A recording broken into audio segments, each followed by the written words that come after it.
Have you or someone you know been diagnosed with mesothelioma? You probably have many questions, such as, what should I do? Where can I get more information? RGT4Law.com can answer those questions and help you get the money you deserve. Call 855-RGT4Law or visit RGT4Law.com and fill out the simple form for a free consultation. Robert Taylor, R.G. Taylor II, PC and Associates, Houston, Texas. This is the MLW Radio Network. From the territories to Titan Towers to TNA and all points in between, he's seen and done it all. And now he's here to share the real story behind wrestling's biggest moments, controversies, and characters. The MLW Radio Network presents Something to Wrestle with Bruce Prichard. Hey, it's Conrad Thompson, and you're listening to Something to Wrestle With. We don't have time for a pause this week. Bruce Prichard. Bruce, Hell and Brimstone is happening at the Prichard compound.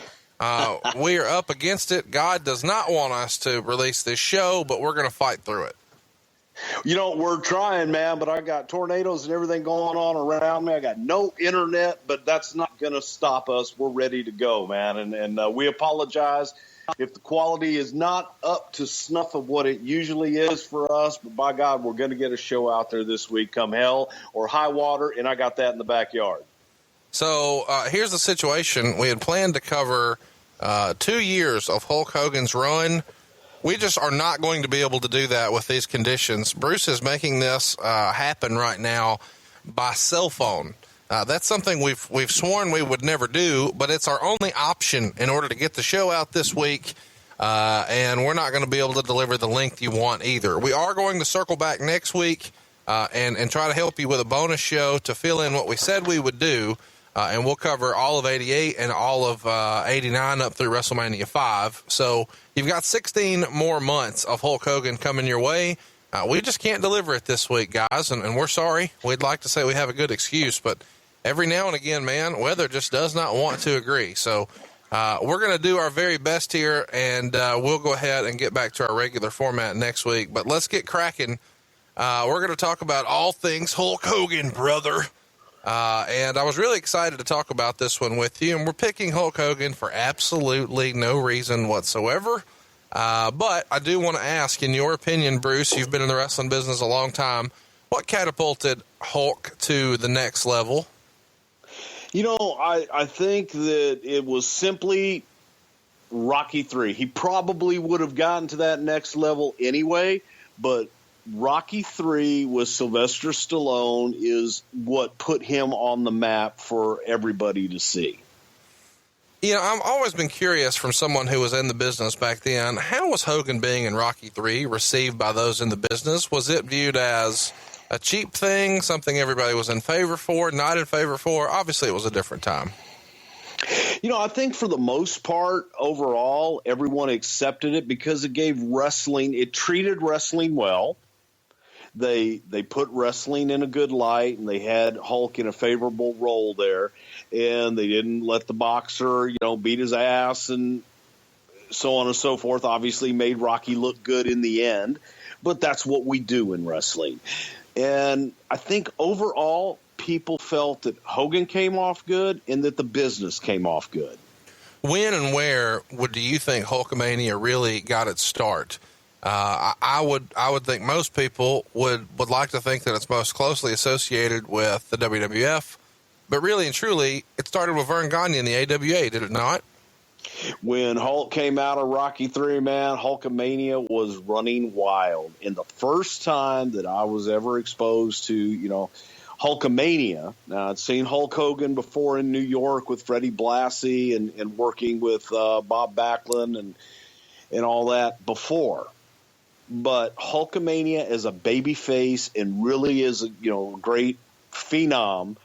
The first time I remember it was in the AWA with Vern Gagne. I'm curious, in your opinion, Bruce, had Vern hung on to Hogan, how do you think the business might be different today? I don't know.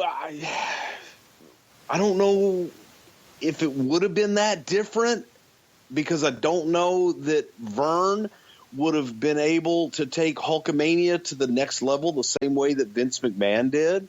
I think that it was a combination of Vince McMahon's vision and Hulk Hogan's charisma and Hulk Hogan's vision together that catapulted it all into the stratosphere.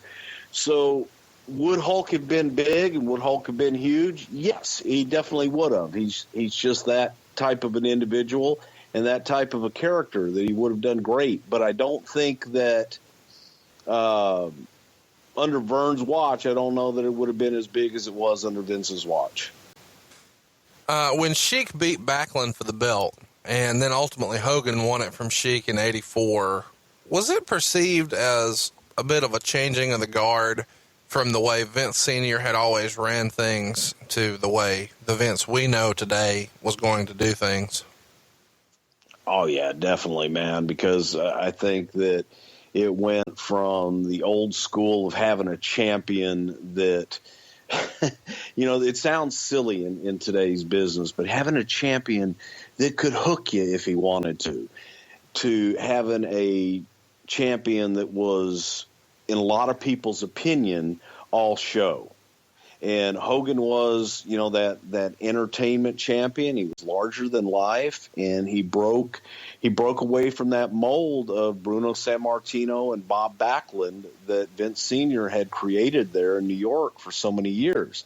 And then you look at the other territories, Vern in particular. You know, Vern was the champion for a long time. You had Bockwinkel, and the NWA had Flair. They had Harley Race before that. You know, guys that could go and guys that were perceived as wrestlers.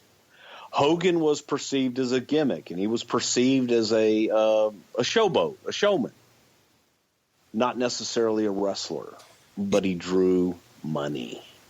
So no one could predict that level of success, but when you first saw that there was a shift in the business model, did you think it would work with Hogan as being the guy, given the success he had for Vern?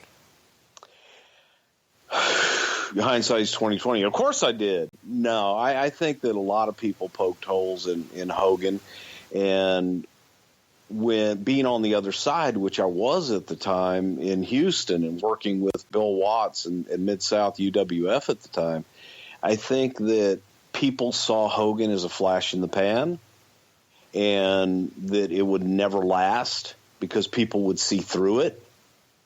And what actually happened was people didn't see through it. They loved it. And they turned out in droves to support it and to see it. So, but initially, you know, yeah, being honest, man, right off the bat, everybody just saw doom and gloom and failure. That line of thinking was pretty common in wrestling, not just, you know, a unique perspective from Texas. The idea that, oh, he's not real. He's not, you know, Luthez. He's not Harley Race, that type of mentality. So what sort of preconceived notions did you have of Hulk Hogan prior to meeting him? Well, it's just that, you know, I mean, obviously he was a big guy, but somebody that was just there because of a look. He was there because of a gimmick. But I was brought up on Jack Briscoe and Dory Funk as the world heavyweight champion. Right. I was brought up on a wrestler's wrestler. And Hulk was not that traditional wrestler's wrestler. He was charisma. He was a showman. He was a showboat. And that was something that all the old promoters, man, they all just brutalized him. And they talked about how, you know, he couldn't last 5 minutes with our champion. Our champion's a wrestling champion. And Hogan, you know, he drops a leg that couldn't crack an egg. And they took every opportunity they could get to demean Hogan as a wrestler and to demean the WWF as a promotion. What do you think the historical significance to the business, WrestleMania 3 represented? That America and Americana accepted wrestling. I think overall that it allowed the average American and the closet wrestling fan to come out of the closet and be proud to be a wrestling fan. Interesting choice of words there. First time you meet Hulk, of course, for those of you who have been following the show, you know that Bruce started right after WrestleMania 3. So we just kind of wanted to set the stage there for a few minutes about how Hulkamania came to be. But talk to us a little bit about the first time you met Hulk. In my head, that would have been late April. Do I have that right? Yeah, the first time that I ever had the opportunity to be around Hulk and actually meet him face-to-face was at a Worcester TV after WrestleMania. It was actually the first television tapings post-WrestleMania 3. And Vince had brought, we talked about this in several of our shows, the Worcester Mass and the Worcester Spectrum. But Joel Watts and I had come in, and we were a little sidebar. We were in the arena, and I'll never forget Nelson Swegler, who was the head of production for Vince at the time. And Nelson was kind of a older gentleman, kind of curmudgeonly. And Nelson listens to this show, so that's why I say that, because it kind of, he's still curmudgeonly from what I'm told, because he works with Court Bauer on different things. But Nelson was in the arena with us, and he turns to Joel and I, and he says, "Boy, wait till you guys hear this. I bet you never heard anything like this before." And it was the entrance of Hulk Hogan. And it was a huge pop. It was a tremendous ovation. But I'll never forget Joel Watts turning to me and saying, well, obviously he's never been at the Tulsa Fairgrounds and heard the Rock and Roll Express's entrance. So it was all subjective. Now, later years being in the arenas and being around the WWF at that time, man, Hulk Hogan was magic. He was on fire. And when he would come out, the entire place would erupt. There was an electricity in the building that was just unmatched in the industry. So he was special. But during that taping, I remember going around, and they would do pre-tapes, and they would do their interviews for the individual markets. And they would do them in rooms around the building. And I remember walking into a room where Gene Okerlund was doing interviews with Hulk Hogan. And after I just stood in the back and watched, and he did one or two, and then he stopped down, and he came over and introduced himself to me. And that was the first time that I met him. But I always found it strange that he stopped everything down to come over and introduce himself to me, which was just a classy, nice guy thing to do. Absolutely. I know we're talking about Hulk Hogan, but I feel like we've got to take a sidebar here, which is what we do. The show you're talking about was at the Centrum in Worcester, and it was April 23rd, 1987. And it's notable here that this is where you guys taped a bunch of Missy's Manor, interview segments with Randy Savage, Elizabeth, Bobby Heenan, Ken Patera, Adrian Adonis, Jimmy Hart. None of those ever aired, though. What was your take? Thank God. Why don't you think it caught on? It was horrible. Why was it horrible? Because they wanted Missy to be a babyface, and Missy was a natural heel. Missy in real life was a natural heel, and Missy on air was just a natural heel. She was more comfortable being a heel, and they were trying to turn her into a babyface reporter, Katie Couric type. And it just didn't come across natural, and it wasn't good. I don't think that Missy's heart was in it. And the audience that had been exposed to her had been exposed to the heel Missy Hyatt, and they weren't about to accept this smiling, I love puppies and small children, Missy Hyatt. Even though Missy Hyatt does love puppies and small children, but probably puppies more than small children. But puppies and Missy Hyatt in the same sentence, and we're getting out alive. Who'd have thought? The deal with Marvel to use the name Hulk. I've always been fascinated by this. Do you know any of the terms by which Hulk was able to license the name for Marvel? I don't. And that was always kind of a bone of contention, but that was a deal that he had worked out. And I have absolutely no idea on the particulars of his deal with Marvel. That was the booking committee. Oh, come on. Now, when you're saying it was a bone of contention, it was a bone of contention with who? It was always a bone of contention. I think it was a bone of contention with Vince, because that was something that Hulk was able to do for all those years, no matter where he went. Separate from Vince. Use the name Hulk. So Vince was not involved in that deal. He may have been later years, because I'm sure he had to either license it from Hulk or be involved in the Marvel deal. But obviously, that deal was with Hulk, because he was able to take the name and go to WCW and everywhere else, and still to this day use it. It feels like you're bullshitting a little bit. You don't know. No, I don't know. How do you not know that? How did that never come up is what I'm questioning, I guess. Because I had no dealings with his deal with Marvel. I never had any reason to know. Never came up. It's just not something I needed to know. Jerry Jarrett is credited with giving Hogan one of his first big breaks in Memphis and anointing him Hulk. You going to give him any credit for that, or are we going to hit the old, well, you know? Absolutely not. We know. So you spend my days working hard on the go, but the hands on the clock keep spinning tonight. Sorry, folks. We're trying to get through this thing, and it's adverse. And I'm sitting in a box. This is our third time. This is our third time trying this, and we've tried it over 2 days, and the clock is ticking. We're out of time. The weather does not want to cooperate. We're doing our best, guys. Go. After WrestleMania 3, he worked with King Harley Race in the A-Towns and drew huge money, the big markets.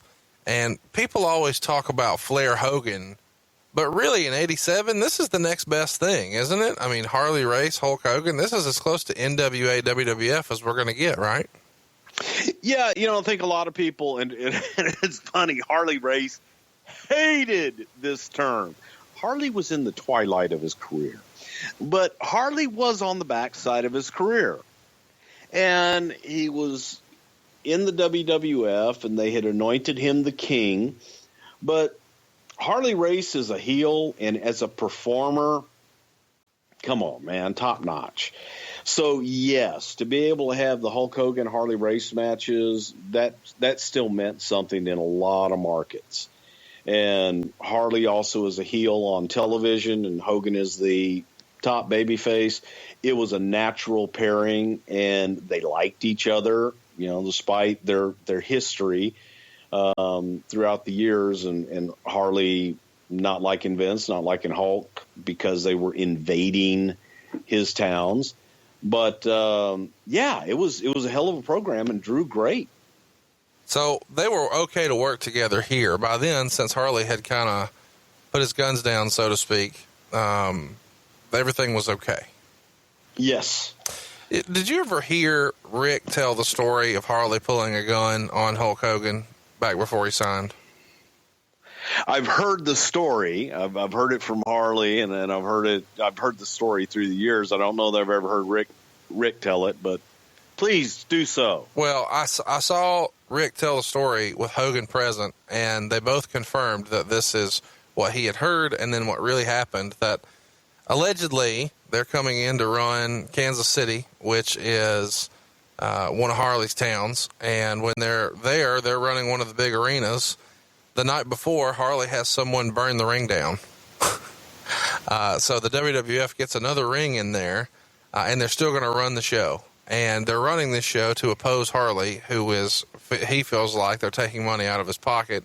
So he just goes over to the building and has a gun tucked into his waistband, asks where Hogan is, finds out he's in the bathroom, and he's waiting for him. As soon as Hogan gets done taking a shit, he opens the stall door, and there's a gun right in his belly. And to hear Hogan tell the story, he says, "Hey man, it's not me, it's him." And he starts spouting off Vince McMahon's personal home number, like, "Don't shoot me. Here's Vince's home number. Call Vince." And to hear Rick and Hogan tell that story is pretty awesome. I'm sure it's out there on a podcast somewhere. And Harley kind of tells it with a chuckle in his voice that only Harley Race can get away with. And you talk about the kind of guy Harley Race is. my all-time favorite Hall of Fame moment is when Harley Race was inducted into the Hall of Fame. Everybody before him, they all got up and they talked about, I remember this time Harley Race got in a fight with this guy and he knocked him out. I remember a time that I was in a town and Harley Race knocked this guy out. Well, finally, and I believe it was Flair, inducted Harley Race. And Harley gets up to the podium and he says, if one more guy gets up here and talks about they were in a town and they saw Harley Race knock somebody out, I'm going to knock that son of a bitch out. That's awesome. It just brought the house down because you could see Harley sitting up there, first of all, dying for a cigarette. Second of all, probably dying for a scotch and just going like, I don't want to hear any more from these cocksuckers out here. Fuck them all. But, yeah, my favorite Hall of Fame line, Harley Race. Let's talk about what Hogan did after the series of matches with Harley, which, by the way, you could see a Texas death match with Harley Race and Hulk Hogan that they booked on the return matches in one of those old original Coliseum video releases, like Most Unusual Matches or something like that. At a June 2nd taping in Buffalo, Killer Khan sprayed green mist in Hulk Hogan's eyes on the snake pit. I don't know when we'll ever talk about Killer Khan again. Give me some Killer Khan action, Bruce. Wow, man. My one and only Killer Khan story was Joel Watts coming out of Vince's office after walking in to a meeting that was taking place between Vince McMahon and Killer Khan. And Joel walking out, shaking his head. I'm like, well, what's going on, man? And he says, Jesus Christ, I thought that my dad was fucking crazy. He says, Vince is in there and Killer Khan's face calling him a fucking pussy. Basically trying to get Khan to either fight him or do something, but to just show some backbone. You're a fucking pussy, Khan. God damn it, you're a fucking pussy. And Joel just laughing at Vince's remarks to this giant Mongolian man. Tell me about green mist. He uses the green mist here, and mist has always been something that's been in the business for a long time. You got any good green mist stories? Oh, baby, that's a mysterious green mist, baby. The great Kabuki. Kabuki is the originator of the green mist and Killer Khan from ancient Orient. He perfected the mist to magically appear and blind people momentarily to allow him to do something very kabuki-ish to him and secure a victory. This angle, of course, led to a series of matches later. What the hell is a Mongolian stretcher match? It's a stretcher from Mongolia. You can get those on Amazon Prime? Yes, you can, but shipping's extra. No, it's not supposed to be, not with Prime. The next day, Hogan defends the title against the Macho Man, and I think this is probably the first time you would have seen these two guys work together. Do I have that right? Probably so, yeah. When did you guys know you had something special with these two? I mean, this is June 3rd of 1987. Well, I think that Vince always thought Savage was special. I don't know that anybody really saw that babyface turn with Randy and him becoming that huge babyface. They always felt they had something special, obviously, with Elizabeth and everything. But Randy Savage, he was just a very unique and very special talent. So when you get two unique special talents in the ring and they click, which Hogan and Savage did, there's always in the back of your mind where you sit there and go, ooh, we got something here. It was like the best thing I can liken it to in modern time, there was a moment with Steve Austin and Sable. that Steve was coming back from the ring, and Sable had been down at the ring, and they just crossed paths for a minute, and Steve stopped for about a half a second and gave her a look. And the building erupted, and everybody looked at it. I mean, at the same time, everybody's looking at each other going, "Ooh, there's something there." Meaning that Sable, making that switch over to Steve, we never pulled that trigger, but there was magic there. And it's just a moment when you get two talents together and they click. Shawn Michaels and Bret Hart hated each other, but man, they clicked.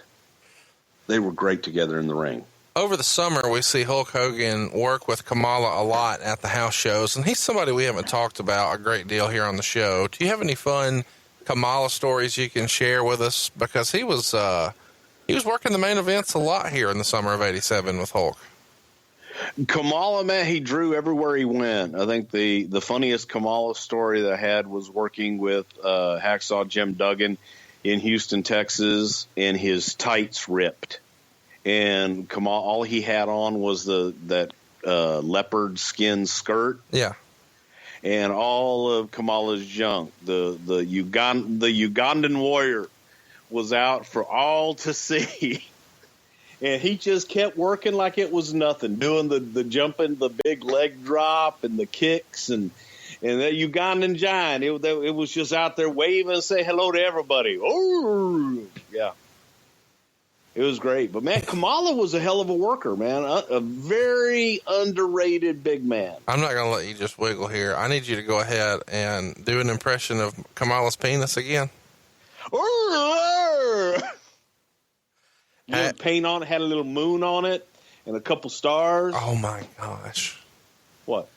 We just came up with a T-shirt, and I think we just got hashtag Kamala's penis trending on Twitter. What the hell is it with this show and penises? It's your show. You don't get to ask those questions. You get to stop talking about peni. Is that the plural of penises? You're the one that brought it up. I didn't ask about his penis. You asked about Rick Rude's dong. Whoa. You're switching gears here on me. Let's get moving here. Hogan tagged with Ken Patera quite a bit in '87, and Ken has a remarkable story. A lot of folks will remember that he had an incident in '84 at a McDonald's and ultimately wound up in prison. But somehow Vince saw an opportunity here and had him use his natural darker hair color. He comes back in phenomenal shape. He's no longer bleach blonde, and he's not the big nasty heel. Now he's a babyface, fresh out of prison. How do you think this worked him as a babyface here in his return?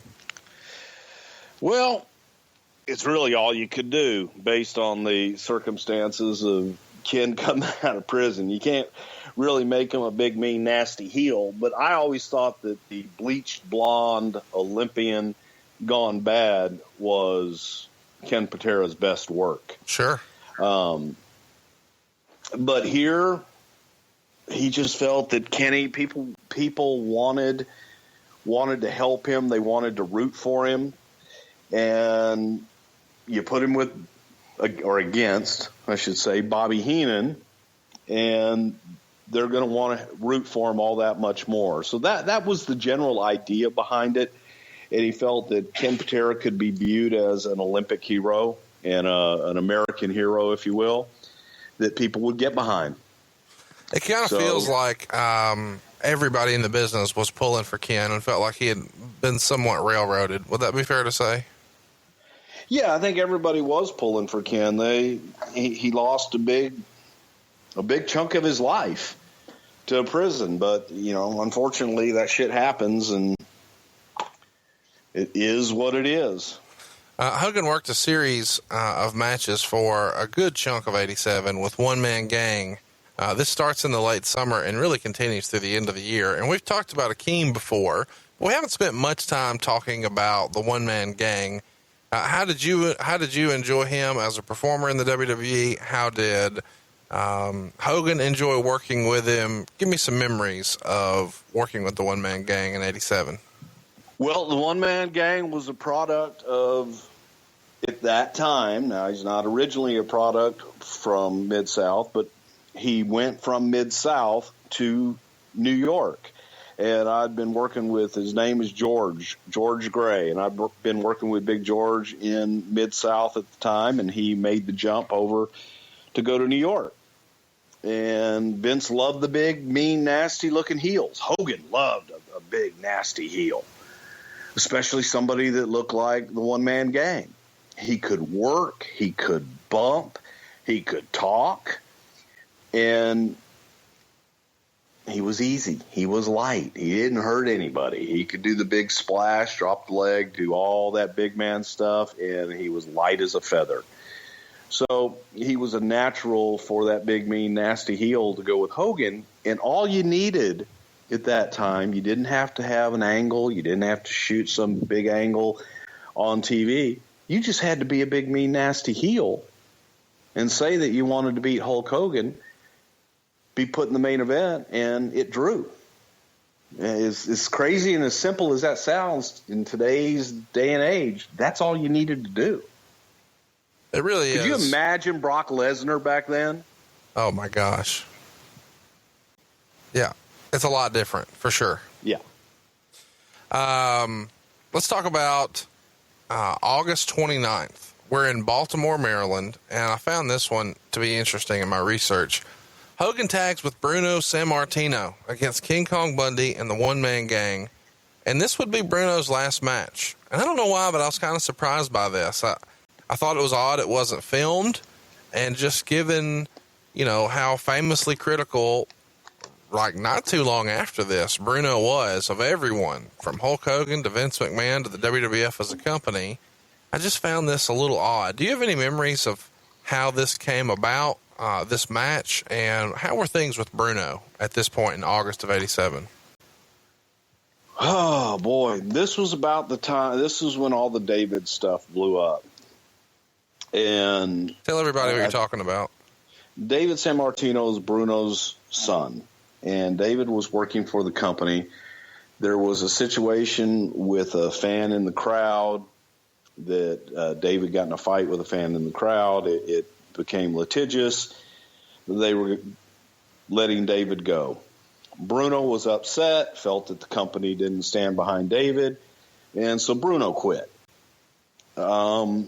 But it was Bruno, in my opinion, and I'm not going to speak for Bruno, but in my opinion, Bruno was doing the gig, doing the wrestling, the in-ring stuff, doing the color commentary, simply to help David get a job. And that's why Bruno was doing it.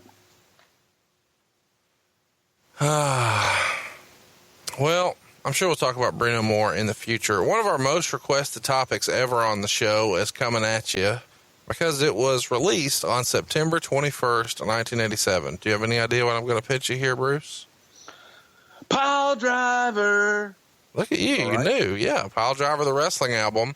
I've read that the album was recorded in January, but I assume you were there when they shot the videos. Tell us some memories about all things Pile Driver. Well, it was a blast, and Joel Watts shot the majority of those videos, and I shot a lot of them with him, but it was a lot of fun. I got to meet and work with Rick Derringer. Rock and roll, hoochie coo, that guy. And he actually did a remake of Rock and Roll Hoochie Coo with Mean Gene Okerlund singing the vocals. And we shot the video in a church in Greenwich, Connecticut. That was absolutely, I thought, one of the greatest things that I ever got to be a part of, and that was a lot of Joel Watts' genius. But I was a part of it and had a lot of fun doing it. The Pile Driver, the video that they shot out on the construction site, was done out in San Francisco, and probably one of the hokiest 1980s music videos ever done. From Vince there in his tight red shirt and Hulk and in spandex and work boots, and Arnie Skolin with the cigar in the outhouse. It was absolutely terrible and magnificent, all rolled into one. But it was a lot of fun. I mean, it was a shitload of fun, including doing Slick. Slick's video was shot in Baltimore, Maryland at Video One, but the stuff with him walking down the street was shot in downtown Stamford, Connecticut. And Slick got in a fight with some people on the street, and some stuff was shot at a Kentucky Fried Chicken there. But it was just down and dirty and run and gun style video things. The Martel and Rick Martel and Tito Santana, Girls in Cars, that was shot out Oxnard, California, I think it was. It was shot on the West Coast. I don't know if it's Oxnard. I know I ended up in Oxnard after that shoot, but that's a whole nother story. Did Vince have a hand in directing any of that stuff? Was he present for all that, or did he just kind of carve it off to you and let you have fun? He carved a lot of it. He carved a lot of that off to Joel, but he was there obviously for the pile driver stuff. He was there for a portion of the Mean Gene Rick Derringer shoot, and that's where the first time that I really got to see Vince and his director craziness that I just absolutely loved. Well, let's hear what that. Get on up in there, with the camera and move. Goddamn, give me some movement. Where the light bulb kind of clicked with me. That makes me happy. What's that? Just, I was trying to get you to pitch to it, and then you just did it on your own. So, television's moving. You gotta move. God damn it. The first Saturday night main event you worked with Hogan was want legs, creamy legs. Sorry, I just flashbacks to that video. I know that's what we're here for, bro. If you feel the spirit take over, just do your thing. The first Saturday night's main event you worked with Hogan was taped on September 23rd in Hershey, but it aired about 2 weeks later on October 3rd. Hogan defends the belt here against Sika, and man, the promos for this were fun. I remember them all these years later. Why Sika here, and what are your memories of that? The idea behind Saturday night's main event was to put Hogan in the ring against somebody that people could identify with as a heel, because you were appealing to an audience that may not and probably was not your fan. On late night Saturday night, right after your local news, this comes on. So Sika looked like a heel.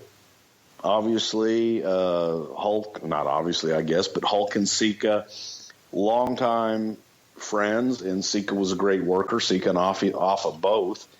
But it was somebody that looked like a heel, and that was kind of the way that they would program those Saturday night main events.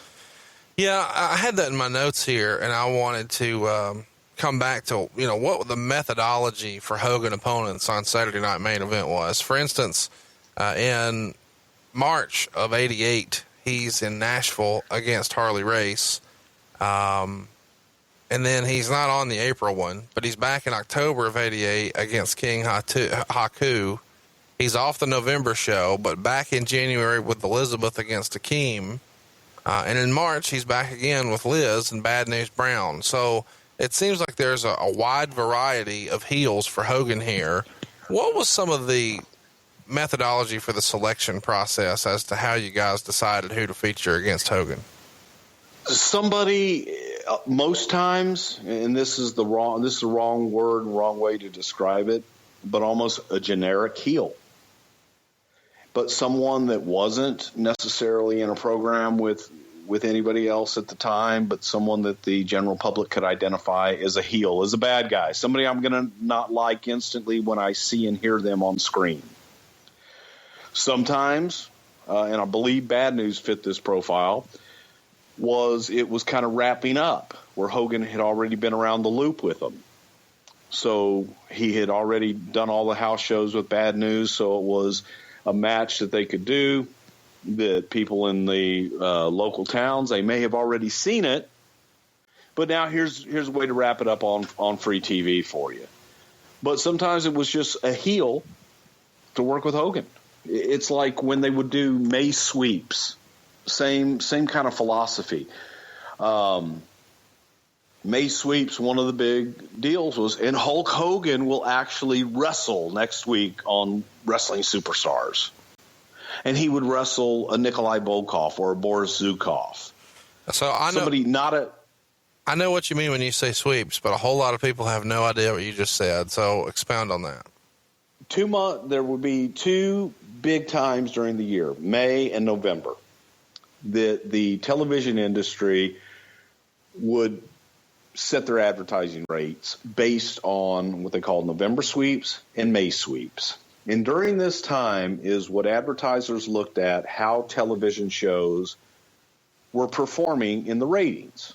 So if your ratings were really good, and that's why in November and May, that's when you really got the good TV. That's when you got the season finales. You got the blow-offs. You got the special guest stars on different programs, because that's when advertisers were really looking at the ratings.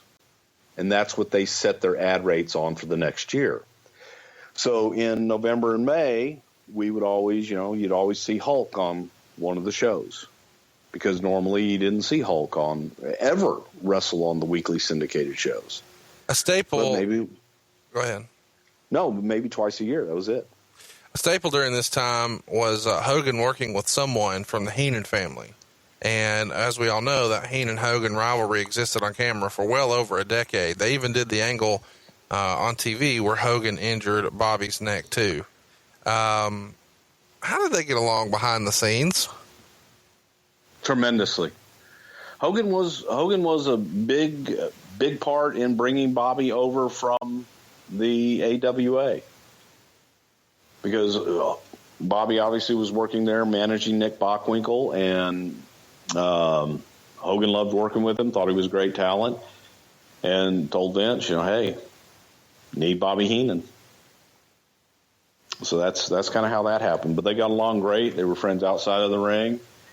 And as you said, Hogan's always, taking care of his friends and looked out for them. The Sam Houston Coliseum, October 9th, 1987. It only draws 3,700 folks. It's a TV taping. And I found this interesting. Ted DiBiase with Virgil, of course, the $1 Million Man, defeats the world champion Hulk Hogan by countout when Virgil shoves Hogan into the ring post, and eventually they're both brawling through the floor. Hogan chases DiBiase and Virgil out of the ring, and he does this right after Virgil starts to wrap the title belt around DiBiase's waist. So this is the first time we start to kind of see DiBiase in this role, and we all know what was supposed to happen at WrestleMania 4, and we'll get to there. But on this night, you're there. A young Bruce Prichard is there, and he interviews Hulk Hogan, and he says he wants DiBiase back in the ring no matter what the stipulation is, and the only way DiBiase should be able to get to the title would be to beat him in the ring for it. And later in the show, you interview DiBiase, and he announces that he's the uncrowned champion, and he wants another shot. How did you fall into an interview role here? Why is Houston only drawing 3,700 folks for Hulk Hogan on a TV taping? I'm just kind of confused by what's going on here. Well, to be clear, as far as the TV taping goes, that was a taping just for Houston. That wasn't intended to be a television taping for anything else. We did end up using a lot of that footage for primetime wrestling and All-American wrestling, but it wasn't a national television taping per se, like what we would consider a television taping. And I guess that's not what I mean. I mean, locally they would have promoted, the cameras will be rolling, Hulk Hogan wrestling the $1 Million Man, Ted DiBiase. How the fuck is it just 3,700 folks? But the cameras rolled every time we were there. That wasn't unique. Every show was a television taping. Why did you just draw 3,700 people with Hogan on top in a major market like Houston? Because that was the first time that we had done it on our own, and we had moved on from the Houston Wrestling office, which if you go back and listen to our show in the archives about Houston Wrestling, we talk a lot about the last show that we did with the Houston Wrestling folks. This show was the first show after that. And we didn't have the support of that office. There wasn't as much put into it, frankly. The Paul Bosch retirement show we haven't gotten to yet. You said this was in September. This is in October. I thought the Paul Bosch retirement show. The Paul Bosch show was in August. Oh, okay. Well, there you go. Yeah. Roll Tide on that. Yeah. October 28th in Rochester, New York, Hogan was wrestling the One-Man Gang. This is for a TV taping, and a fan attacks the One-Man Gang. Do you remember this? I sure do. The Rochester Roadblock was the fan. He was a worker. So you gonna tell us a story? He was a crowd who was an extra, and he worked locally, independent worker, and he was in the crowd, and everybody kept telling him that, well, you're as big as the One-Man Gang. Why aren't you in the WWF? So somebody pumped him up enough that he jumped the rail, got in the ring, and decided that if he could take the One-Man Gang down, that we would have to give him a job. Because One-Man Gang was wrestling Hulk Hogan. If he could beat One-Man Gang, then we got to give him a job. Was Hogan was Vince at this TV taping? Oh, yeah. What's Vince's reaction to some jagoff jumping in the ring here trying to get a job? God, I have no idea. I don't even know if he saw it. I happened to see it just because it was the last match of the night, and I would always kind of walk out, watch the last match. I always used to like to watch Hogan's entrance, and then we would get the hell out of Dodge. But I remember standing out there, and all of a sudden there was this big commotion in the ring, and the guy and this guy was also an amateur wrestler. So he knew what the hell he was doing. And Gang wasn't an amateur wrestler. But I remember Gang just waylaying him in the back of the head when the guy tried to double leg him. And referees and agents and security got in there and got him back. But he just wanted to show that he could take the One-Man Gang down. Did you guys press charges? I don't think so, no. The crazy thing is, man, probably 6 months to a year later, we were using him in squash matches. So there you go, guys. Don't do that. Do not jump in over the barricade and do not attack wrestlers. Bad move.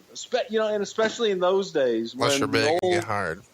The old school mentality was beat the shit out of them. There were promoters like Bill Watts that if a guy jumped into the ring and if the guy could leave on his own accord after the fact, you didn't beat the shit out of him, you were fired. Right. Get out. You're done. One of the first times I saw Hogan tag with Macho Man in my research was in a 6-man with Duggan. He was on their team, and they took on King Kong Bundy, Rick Rude, and Harley Race at a house show in Vancouver on November 10th, 1987. Do you remember when and how the Mega Powers concept started to come together? Previously, the last time we saw these two guys, they were working in a match together, but now they're on the same side here. Can you kind of carry us through the mindset switch from they're not going to be opposing, they're going to be friends, because that's where you get the real heat? The whole Mega Powers colliding, that really didn't take shape until right in that area, right after WrestleMania 4. So this was just simply an attempt to, make that move with Randy as the babyface and, sprinkle Randy with Hulk dust and push Randy more over into that mega babyface aisle. The next Saturday night's main event we see with Hogan was taped the next day on November 11th, and this time we had King Kong Bundy beating Hogan by countout. Bundy was seconded by Andre the Giant. We haven't spent much time on this show talking about King Kong Bundy. How was he to work with? Man, I always got along with him fine. He was, I remember him in Mid-South, Chris Bundy and Ernie Ladd talking about, Bundy, he's a thief. Every time you go to the check, they ought to arrest you for thievery. But he's absolutely hilarious in real life. I think he does some stand-up comedy now, but he's a funny, just real easy-going guy. He never really seemed to make waves. I never really heard him either for or against anything one way or another. It's like, okay, hey, boss, whatever you need. November of 1987. That's when we start seeing Dibiase really working main events against Hulk Hogan in a very consistent manner, seemingly every show. He sometimes has both Virgil and Andre with him, and a lot of times here he's actually beating Hogan by count out after Andre lands a headbutt on the floor. At that point, do you think you guys were still positioning yourself for WrestleMania 4 to be $1 Million Man Hulk Hogan? At that time, the WrestleMania 4 was always being positioned as Hulk Andre 3. I meant with a tournament. Did you think it would be Hulk Andre and then that would still always, did you know right then we're going to do Hulk Andre 3 and then, kind of throw it out. And then Macho Man maybe not be I guess that's what I'm trying to get a sense for, because it feels like right here, DiBiase's being groomed to be the guy. Well, DiBiase was the top heel that could work at the time, and that's more of what it was, because Andre couldn't work. Andre could only do what he could do in the ring. That's why you had to surround him with everybody at Survivor Series, and then you got to the February deal just to get him into that match at WrestleMania. So there was a lot of just, you didn't know. We did not know what the hell we had with Andre. Didn't know if he was fully healed. His back hadn't been tested. He had surgery. He had been on, let me think when it was. In August of that year, Andre showed up on crutches. And it was a rush, and it was a crapshoot whether or not they were even going to get Andre in the ring at Survivor Series. But that happened, and so they went forward with everything. So a lot of it was wait and see. A lot of it is see what we got with Andre, get that match in the ring. That was the attraction, I guess is what I'm trying to say, and always was the attraction. Okay, the original Survivor Series. It's November 26, 1987. I'm sure we're going to talk about it in long form here on the show. It was in Richfield, Ohio. It sold out 21,000 seats. It's head-to-head with Starrcade from Jim Crockett Promotions. Your memories of Survivor Series and the concept. I'm sure we'll break down the card at some point in the future. But does Vince say, guys, we've got to fuck up their big pay-per-view, come up with an idea? Yeah, that's exactly what he said. No, the idea was to do something different and come up with some kind of a theme. The theme was, first of all, an elimination match so that you could protect Andre and Hogan and get Andre a victory over Hogan. That was kind of a germ, and I don't know if it was Howard Finkel or Pat or who the hell exactly came up with the whole Survivor Series concept, but before you know it, there were teams of 5 that strived to survive. And every match became an elimination match for that entire pay-per-view. So that was the germ of the idea. But the germ of the idea was, God, how do we get another attraction, Hulk and Andre? And then out of this, if we can get a victory for Andre. And this was the first time that the term Hogan must pose was uttered to me. Are you really going to sit here and try to say that you guys didn't do this to fuck with Crockett and Starrcade? Did I say that? No, but when I said, hey, they got their big show, let's fuck with them, let's come up with something, and you facetiously said, oh yeah, that's what he said. But I mean, come on, that's what he said. No, it's not what he said. It was simply, he didn't want them on pay-per-view. He did not want them to enter that pay-per-view arena. And that was something that Vince felt so sabotage it, that he had created, and he didn't want anybody else playing in his playground. So he told them, hey, if you guys want WrestleMania next year, you'll take my event and you won't take their event. So choose. If you want WrestleMania, which at that time was the draw on pay-per-view, then you'll take our event. So try to fuck with their show and sabotage it. Well, no, they were fucking with our show on pay-per-view. They were fucking with pay-per-view, trying to get on pay-per-view. That was something that he had done. Why? Why wouldn't you just admit, yeah, fuck them, ruthless aggression, let's cut their throat? Yeah, fuck them, ruthless aggression. Okay, there we go. Squash them like a bug. See, that's what everybody knows. Baby, watch him drop. Baby, watch him drop. Stand back. Thank you. That's what we needed. Let's talk about it. Hercules Hernandez, he gets a shot against Hulk Hogan at a matinee show. You just let the fucking Hogan pose thing just die there? We've covered it before. We're going to come back and cover Survivor Series in the future, but please, by all means. No, fuck it. We covered it then. Fuck it. Are you not doing this from a goddamn utility closet in your house right now, and you're fucking wanting me to go along? What's wrong with you? It's the third time we've done this. With no goddamn air conditioning either. You have no power at your house. We're on a cell phone with a 9% battery life, and you're like, Hogan must pose. We got to talk about it again. What the fuck?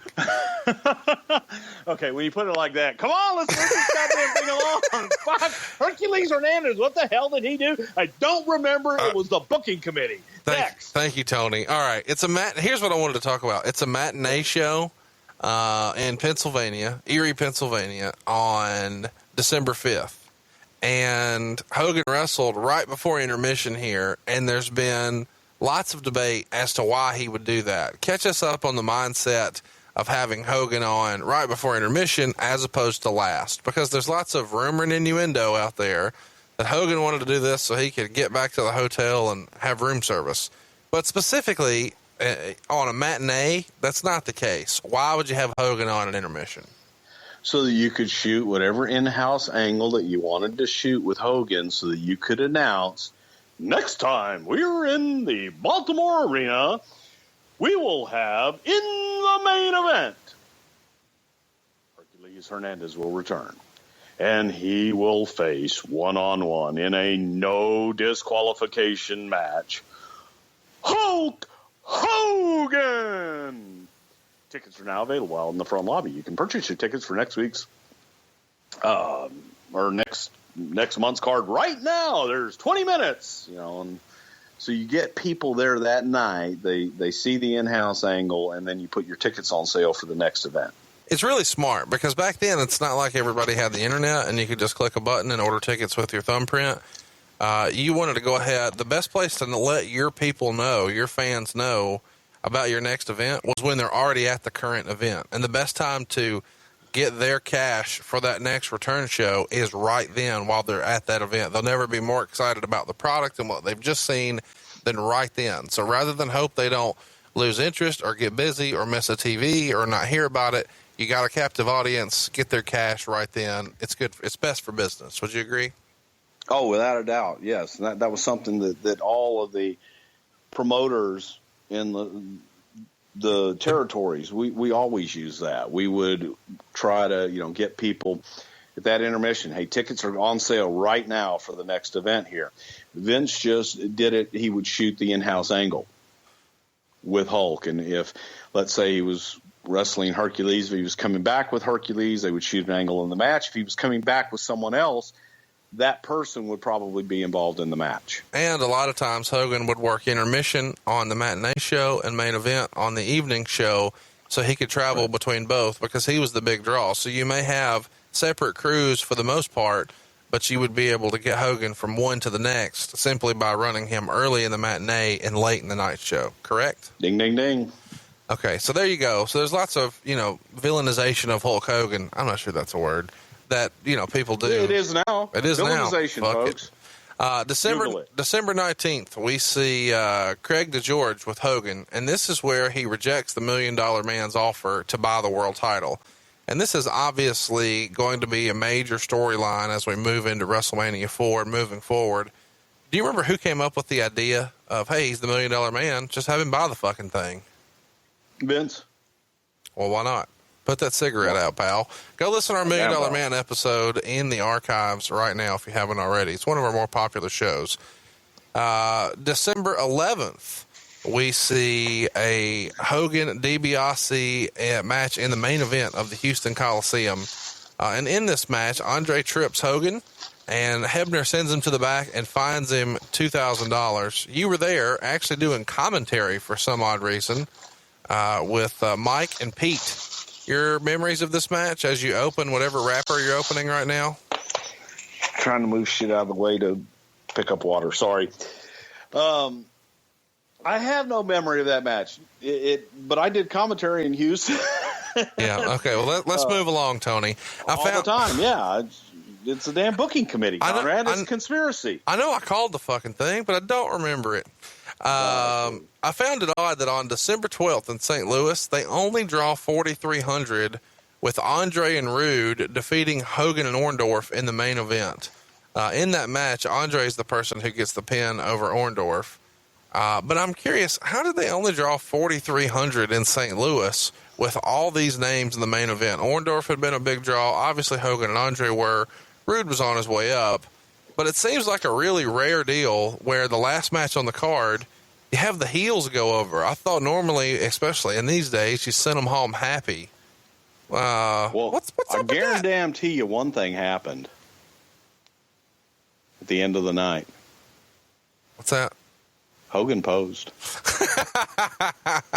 How did I not see that? I don't give a fuck who went over. I guarantee you there was probably a belt shot to the head on somebody, and Hogan posed. How was Orndorff as a babyface, in your opinion? I thought he was good, but I thought he was much better as a heel. To me, he was just a natural, arrogant heel. No, I think everybody would agree. Since we're talking about Orndorff here, do you remember the Hulk Hogan exercise kit they sold to kids and Orndorff was in the commercial? Yes. Wasn't that weird? You going to give me anything on that? It was before my time, but I always thought it was weird. So weird. It was like, hey, kids, you want to be like Hulk Hogan? Then do like Paul Orndorff. It just made absolutely no sense. Chicago, this is a fun deal here. Chicago draws 12,000 folks on December 26th with Hogan defeating the one-man gang. Dibiase and Virgil interfere and actually get color on Hogan. And Bockwinkel is the special guest referee. Do you remember this being put together? I don't, but I remember during that time frame, yeah, we would use different guys in different areas where it would make sense. And you thought Bockwinkel was, or you guys obviously thought Bockwinkel was a draw in Chicago? Yes. That's awesome. He was. The next night, Hogan debuts, the same day. This is where we are. Really process this. The day after Christmas, 1987, on a matinee show. They're in Chicago. Stop before you even say it. Are we in Toronto? Toledo. Oh, shit. I'm getting where you're going. I'll get there in just a minute. But Chicago draws 12,000 in the afternoon, and then Hogan debuts for the first time ever in Toledo, Ohio that evening, and they draw 8,200. So the day after Christmas, there's more than 20,000 people coming out to see Hulk Hogan. The next day in Landover, they draw 13,000 for a matinee with Hogan and Bigelow tagging against Bundy and Andre. That same night, they draw 17,000 in Toronto with Hogan and Bigelow taking on Bundy and DiBiase. So this is just amazing to me to see how fucking over Hulk Hogan was in 1987. 20,000 folks between two shows on December 26th. You think, well, shit, how can we beat that? Well, the next day they drew 30,000. That's amazing to me. Yeah. Jumping in cars and hauling ass in between towns. Yeah, you're going from Landover, Maryland to Toronto. I mean, these aren't exactly, they ain't on the state line. You know what I mean? Well, why didn't Bigelow do more here on top in 87? It feels like at the end of 87, all of a sudden he's plopped in here, and he would have been very, very young at the time. How did Hogan feel about working with a young Scott Bigelow? They liked each other. I think they both liked the Iranian tobacco, and they liked each other. And that, Scott was a big, agile guy. I don't know. Vince saw him as a babyface. Vince just looked at him and thought, this guy people are going to love, and he's a babyface. But Bigelow didn't like being a babyface. He felt more natural as a heel.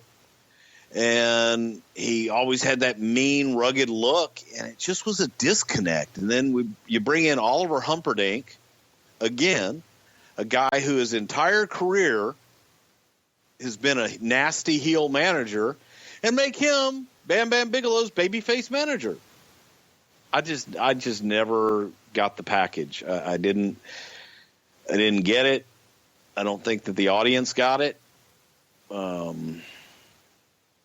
But, they tried.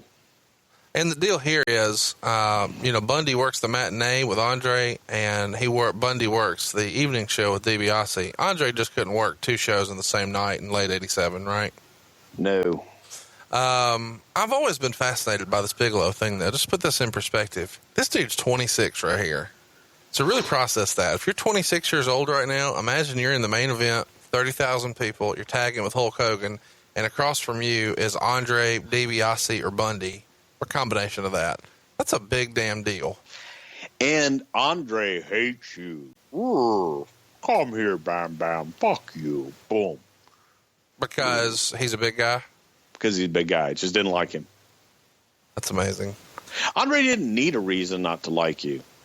It's worth mentioning Hogan's last... Can I tell an Andre story? Yep. Okay. Andre and Uncle Elmer. I don't stop me if I told this one before, folks. Uncle Elmer goes to Bobby Heenan one day and he says, Bobby, how come the Giant don't like me? And Bobby says, well, gosh, Elmer, well, Andre likes you. I mean, what makes you think that Andre doesn't like you? He told me so. I'm sorry. It was funny to me. I don't like you. Get away. That's amazing. Hogan's last match of 1987 was against Butch Reed in Hamilton, Ontario. Guess how many tickets were sold? 796,204. Now, that's going to be the attendance that WrestleMania is reported to be by the WWE on the broadcast. Was that close? 18,000. It's just amazing. I mean, this is not on TV. It's not a pay-per-view. It wasn't a big angle either. It's Butch Reed and Hulk Hogan. It just was a match. That's what I mean. Butch Reed I'm not disparaging Butch Reed. He was a working motherfucker. I get it. However, it's Butch Reed. It's Hulk Hogan. 18,000 tickets. That's how hot the WWF was. That's how hot Hulk Hogan was. Exactly like you said. No issue. It's not like, Butch Reed sprayed green mist at him on the snake pit. This is just cold. Outstanding. What a way to finish the year that Hulk Hogan had in 1987, and what a way to finish our show. Now, I realize we've just gone just a little over an hour so far, and you're probably thinking, what the hell? We're used to a lot more than that. Well, we're also used to Bruce being able to do this without doing it from survival rations. He's on a battery backup. He's running his house on a generator. He doesn't have internet. So we've tried this last night. We tried that this morning. We tried it today at lunch. As it is right now, this is our last possible chance to do it or no show this week. So we thought, hey man, fuck it. Something's better than nothing. Am I right, Bruce? Yes, and it's funny because when you think of it, yes, folks, We did all those things. Thank you for bearing with us. We apologize but we will more than make it up to you. I promise you that. And you know what, Conrad, I got to throw in here. We have a huge announcement. Folks, follow us on Twitter. I'm at Bruce Prichard, and the show is at Prichard Show. Conrad's at Hey, it's Conrad. On April the 1st, we have a huge announcement for everybody in the Northeast in the New York City area. Huge. This is going to be huge, and it's going to be exclusive to our listeners. We're going to make that announcement right after our show Saturday night on Twitter. And we'll shoot a little video there to post. So if you haven't already, throw us a follow at Prichard Show. You'll see that announcement come down on Saturday, but you'll also see this week's poll this Friday.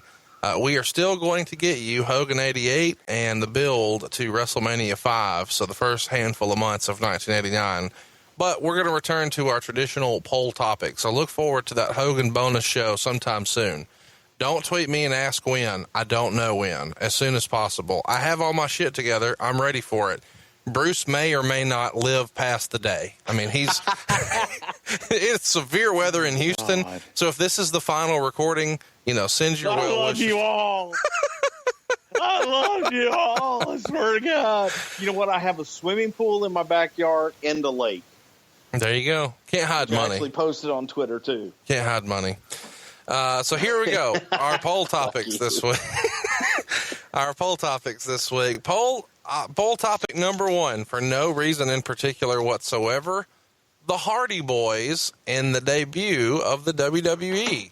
So if we go back to the early years of the Hardy Boys, you remember seeing them on Raw as enhancement talents, but then they debuted, and I'm sure everybody remembers all the havoc they wreaked as a duo. Before they were Team Extreme, they had Michael P.S. Hayes and a series of tables and ladders and chairs matches that people still talk about as being the gold standard. What might we talk about if the Hardy Boys win? Poll topic number 1. Hey, man, we're going to talk about, well, you've already said it, man. We're going to talk about them as enhancement talents, but we're also going to talk about who it was that first had the idea to bring them into our developmental system that we had at that time, and the decision to bring them on as full-time members of the roster. And just a lot of great stories. I'll tell the story of Matt Hardy and Michael Hayes the night of the ice storm in Arkansas. We all got stuck in Little Rock, Arkansas, and Jerry Briscoe and I took a car, but that's a whole nother story. And when we have more time, I'll tell it. But it was some great behind-the-scene Hardy stories. Poll topic number 2, The Undertaker, 1993 and 1994. So this is going to include lots of fun stuff from The Undertaker. You're going to get to see a couple of WrestleManias. You're also going to get to see the Underfaker angle. What might we talk about if Undertaker 93, Undertaker 94 wins the poll, Bruce? Conrad, why the fuck go any further? It's over. It's going to be Undertaker. Everybody's going to vote for the Undertaker. I mean, it's what they want. I mean, we're going to talk about, like you said, the Underfaker, how the hell that even came up, and we're going to actually discuss the Undertaker. What more needs to be said? Well, let's keep going. We give 4 options. Poll topic number 3, the very first brand split. Everything changed when there was a draft, and on one side you've got Ric Flair, and on the other Vince McMahon. One's with SmackDown, one's with Raw. What does this look like when they had the very first brand split?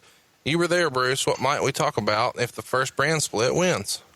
Well, I think the funniest thing that we have to talk about is the wranglings behind the scenes between the two writing teams on the real draft that took place before the draft on TV, and negotiations back and forth between the two writing teams on who was going to get who. And sir, if I may have another volley, and allow me to give you the benefits of why Lance Storm would be phenomenal on your brand and things like that. Poll topic number 4, our final option on this week's poll that you can vote at Prichard Show right now. DDP in the WWE went to the Hall of Fame, or is going in the Hall of Fame later tonight. and taking his spot there. But he debuted under some kind of interesting circumstances in the WWE, and what could have happened, what did happen, and all that entailed for Diamond Dallas Page and World Wrestling Entertainment. Bruce, what might we talk about? Well, we're going to talk about the early days and who it was. Well, I'll say who it was. American Dream, Dusty Rhodes, and how hard Dusty pushed for Diamond Dallas Page. Going back to the 1980s, long before Dallas was even on a national stage as a manager or anything else, and we brought Dallas up for auditions and different things, but then we're going to get into his career and the whole, well, for lack of a better term, the kind of stalker gimmick that we debuted him with, all the way into the inspirational speaker, all the way into DDP yoga. Yo. Check it out. There's your 4 poll topics. Go vote right now at Prichard Show. It's the Hardy Boys, Undertaker 93-94, the first brand split, and DDP in the WWE. Go vote right now and stay tuned. We will have a big announcement right after our show, which is live in Orlando at Back Booth. If you're still trying to unload your tickets, please tweet the show. We'd be happy to retweet those because we're getting requests by the hour. But the show's completely sold out. We're very sorry to say, or very proud to say. But hey, you're going to love, I'm sorry, I got a side note on that. Conrad, you're going to love this. I got to share this with you off the air. I had 2 prominent WWE talents who instant messaged me saying, hey, man, I wanted to come to your show, but I couldn't get tickets. So even the WWE superstars are trying to buy tickets to come see us Saturday night at Back Booth. And I said, hey, man, I'm sorry. I wish I could help you out. and hypothetically, if you live in the New York area, you don't have to come to us. You know. Check out check out our Twitter account this Saturday at Prichard Show. Enjoy WrestleMania weekend. Stay tuned. We will follow up with an announcement for when you can catch the duration of this Hogan show, part 2. And I've always said I hate doing part 2, so we won't call it part 2. We'll call it 88. When's Hogan 88 coming? Soon. We'll see you soon, brother. Support our sponsors. Love us, help us, and thank you for bearing with us this week, folks.